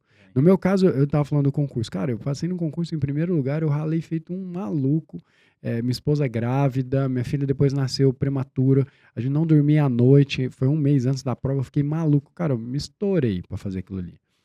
E não consegui tomar posse. Tem gente que fala, não valeu a pena. Cara, se souber quanta coisa eu já colhi depois disso, quanta coisa inimaginável para mim, para minha família, como eu disse, consegui comprar a casa da minha mãe. Então, o trabalho devolve. Faz um negócio bem feito, joga o jogo do longo prazo, não fica tentando... não seja tem os perfis que não vão passar, né, ou que não vão progredir. O vitimista... Cara, infelizmente esse cara não vai conseguir, porque para ele é difícil, é real. Você não sabe da minha situação. Você não sabe. Tá claro que a gente não é hipócrita, tem situações diferentes, mas se você assumir que não vai dar, não vai dar mesmo, então esse não vai conseguir. O iludido, e eu imagino que no seu mercado já deva ter alguém que faz aquelas promessas que o cara vai passar talvez sem estudar, ou estudando muito pouco, sempre tem, não só nesse mercado, mas em todos, né? Tem os caras... E aí o iludido, né, que eles falam, o dia que o iludido sai e o cara que quer iludir alguém, ele se encontra. Tem uma hora ele se encontra. Eu conheço esse ditado com outras palavras, mas... É tipo isso, com outras palavras. Eu tô suavizando aqui, gentil. Mas eles vão se encontrar. Então, assim, o iludido que acha que vai encontrar... Não, tem um jeito que o cara ensinou. Não, cara, você pode até passar, mas você não vai.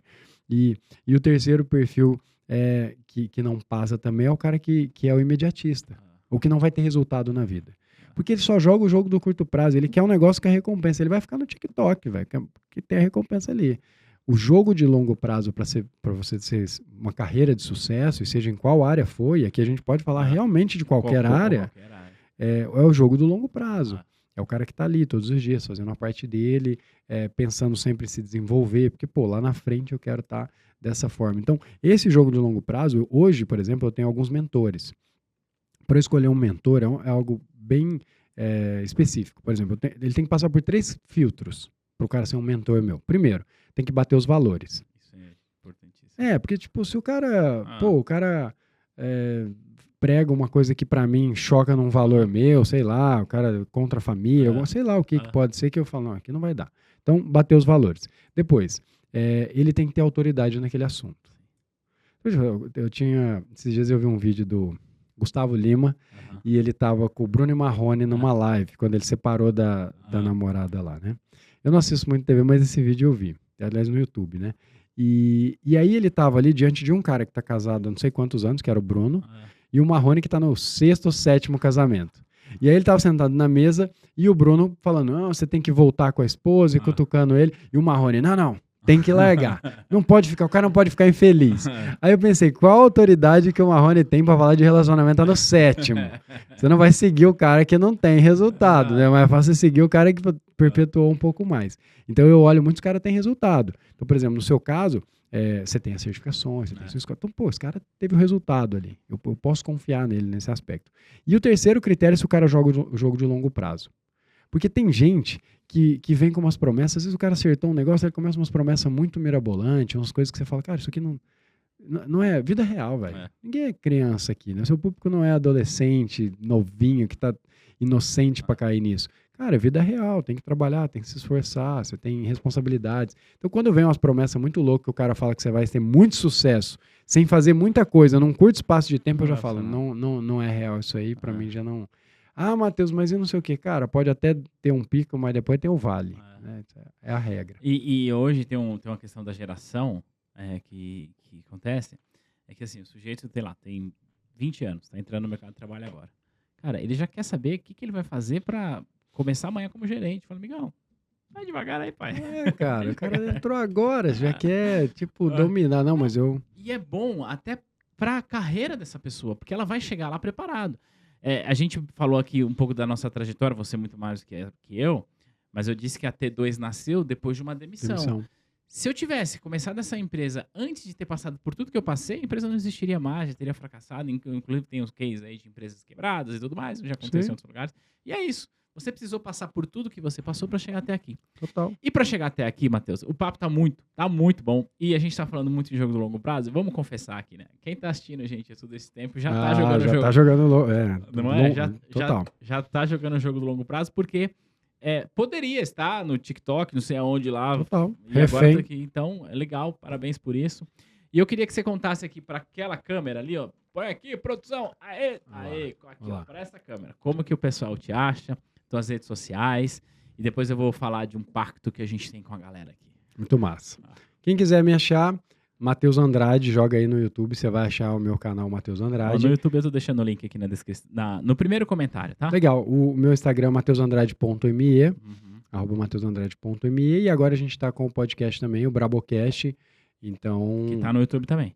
Que tá no YouTube, e agora a gente também tá subindo nas plataformas. A gente tá no 4º episódio, a gente tá começando agora. É embrionário esse projeto. Mas é um projeto muito bacana para vários aspectos. Primeiro, para conhecer gente massa e network e aprender pra caramba. Então, eu tô amarradão aí nessa questão de podcast também. Incrível. Acho que essa questão do network é impressionante. Eu gosto bastante de podcast. Inclusive, hoje, a gente se conheceu pessoalmente, e aprendi muita coisa. Eu espero que a gente possa fazer mais coisas. Não, quero trocar muita figurinha. Acho sua empresa muito bacana. Eu entrei no seu site, vi, e é visualmente organizada. Legal. E assim, reflete muito o trabalho bem feito que vocês fazem. Legal, obrigado pelo feedback. Eu aceito, agradeço. E saiba que eu acompanho o teu trabalho, já disse, há mais tempo. Obviamente que eu não vejo todos os vídeos, porque eu não sou necessariamente o público-alvo, mas a maneira como você explica, um pouco da tua história eu já conhecia. Inclusive, foi por isso que eu pedi para a Thaís trazer você aqui. E agora, qual que é o pacto que a gente tem aqui? Seguinte, produção, põe nessa câmera. Aê, ó, você que está aqui vendo, assistindo, vai lá no Instagram dele. manda uma DM, fala assim, acabei de ver você na T2. Boa. Porque o pacto é o seguinte, quando a galera vai lá, aí o convidado volta para fazer a parte 2. Massa. Combinado? Então, combinado. E eu acompanho lá. Eu vou ver os caras chegarem Então, lá. você que tá aqui assistindo a gente, você tem a missão de ir lá pra gente trazer, porque tem muita coisa. Gostei disso, hein? Vou colocar no meu podcast. Já vou pegar isso aí. Já vou levar isso aí lá pra Franca agora. É legal, muito, muito bom. Matheus, muito obrigado. Adorei esse bate-papo. Assim, repito, eu já via o teu trabalho, já admirava a maneira como você conduz. Obviamente que, repito, não de uma maneira tão profunda, porque nunca pensei em fazer um concurso, Sim. mas conhecê-lo pessoalmente reforçou ainda mais a admiração que eu tinha pelo teu trabalho e foi muito bom a nossa conversa. Obrigado. Eu que agradeço. Muito obrigado. E sempre que quiser, pode fazer o convite que a gente vem aqui. Tamo junto. Para você que está nos assistindo, faz o seguinte, embaixo do YouTube tem um botãozinho que tem uma setinha assim, ó, escrito compartilhar.